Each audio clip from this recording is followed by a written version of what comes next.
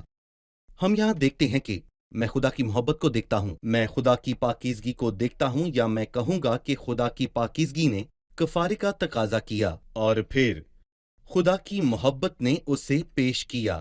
اور اگر میں واضح طور پر کہوں تو میں کچھ نہیں کر سکتا، لہٰذا خدا نے کہا کہ میں تم سے محبت کرتا ہوں، میں اپنے لامحدود بیٹے کو کام کرنے کے لیے بھیجوں گا اور یہ تمہیں مفت دوں گا۔ یہ خدا کا پیار ہے۔ یہ میرے لیے مفت ہے لیکن خدا کے لیے مہنگا ہے، اس کی قیمت مسیح کی موت ہے۔ بالکل اس کے خون میں ایمان کے ذریعے کفارے کے بعد ہم پڑھتے ہیں تاکہ جو گناہ پیشتر ہو چکے تھے اور جن سے خدا نے تحمل کر کے طرح دی تھی ان کے بارے میں وہ اپنی راست بازی ظاہر کرے۔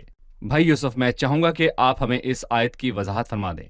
دیکھیں، اس آیت کو سمجھنے کے لیے ہمیں اس کے بعد والی آیت کو بھی اچھی طرح پڑھنا ہوگا، جس میں لکھا ہے بلکہ اسی وقت اس کی راست بازی ظاہر ہو تاکہ وہ خود بھی عادل رہے اور جو یسوع مسیح پر ایمان لائے اس کو بھی راست باز ٹھہرانے والا ہو۔ اور یہ آیت پرانے عہد نامے کے گناہ گاروں ماضی کے کے؟ بارے میں بات کرتی ہے، ماضی کے گناہ، گزرے ہوئے لوگوں کے گناہ، اور اس کے بعد وہ ان لوگوں کے گناہوں کی بات کرے گا جو صلیب کے بعد ہیں۔ بعض لوگ غلطی کرتے ہیں اور سمجھتے ہیں کہ ماضی کے گناہوں سے مراد وہ گناہ ہیں جو میں نے ماضی میں کیے تھے۔ ایسا نہیں ہو سکتا، کیونکہ میرے پیدا ہونے سے پہلے مسیح میرے گناہوں کے لیے صلیب پر مارا گیا۔ ماضی کے گناہ مطلب پرانے لوگ، اس لیے یہاں راست باز نہیں بلکہ معافی کا ذکر ہے، کیونکہ پرانے عہد نامے میں مکمل کفارہ موجود نہیں تھا۔ خدا نے معاف کیا تھا اور اس سے پیشتر لوگوں کے گناہوں کو نظر انداز کیا، کیونکہ وہ آنے والے مسیح کے کفارے کو دیکھ خدا رہا مسیح کے تھا۔ کفارے کو دیکھ رہا تھا جو وقت پر پورا ہوگا۔ اور دوسری طرف موجودہ دور کے گناہوں کی بات کرتے ہوئے بائبل یہ کہتی ہے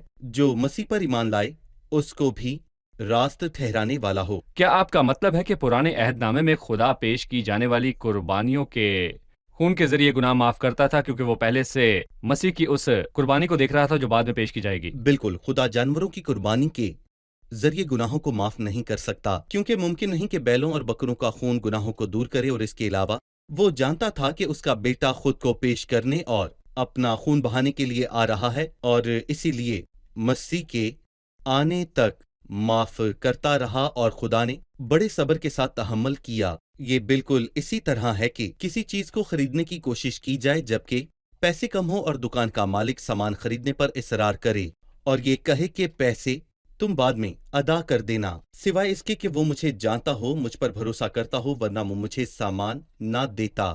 لیکن وہ مجھے جانتا ہے اور پھر مسیح دنیا کو بنائے جانے سے پہلے موجود تھا، لہٰذا خدا نے تحمل کرنا قبول کیا اور پیشتر لوگوں کے گناہوں کو معاف کیا۔ اس آیت کو سمجھنے کے لیے ہم اسے دوبارہ پڑھتے ہیں تاکہ جو گناہ پیشتر ہو چکے تھے اور جن سے خدا نے تحمل کر کے طرح دی تھی، بالکل خدا مسیح بالکل، کی قربانی کو جی، پہلے سے دیکھ رہا تھا، حتیٰ کہ جب جانوروں کا خون پیش کیا جاتا تھا۔ صحیح، بالکل۔ بھائی یوسف، بہت شکریہ، خدا آپ کو بھی برکت بھائی۔ دے۔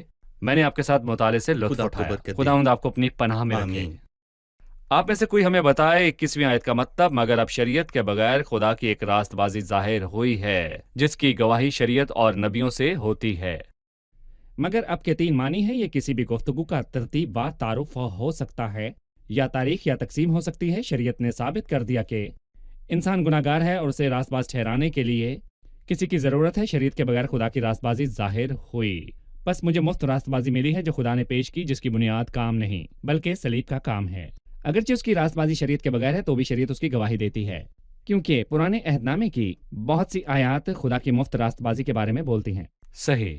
25ویں آیت جو مسیح کے بارے میں بولتی ہے، اسے خدا نے اس کے خون کے باعث ایک ایسا کفارہ ٹھہرایا جو ایمان لانے سے فائدہ مند ہو تاکہ جو گناہ پیشتر ہو چکے تھے اور جن سے خدا نے تحمل کر کے طرح دی تھی ان کے بارے میں وہ اپنی راست بازی ظاہر کرے۔ اس آیت سے کیا مراد ہے؟ لفظوں سے جو آیت کے شروع میں ہے خدا یسوع مسیح کی طرف اشارہ کرتا ہے۔